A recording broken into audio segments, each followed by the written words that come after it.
Morning. Ipakita ko sa inyo yung papayang hinog at saka itlog ng ibon. Itlog ng ibon. Ayan. Itlog ng ibon saka hinog na papaya. Ayan. Ayan. Hinog na papaya.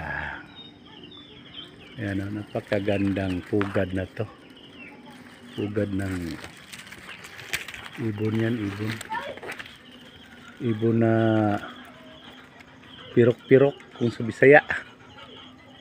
Ayan o. Tapos papayang hinog. Matalahib dito. Maraming mga may saging. Saka ayun, maraming mga damo. Pero ito yung papaya na hinog yan. Saka ito ang pugad. Galin natin yung yung may itim. Yan. Pugad.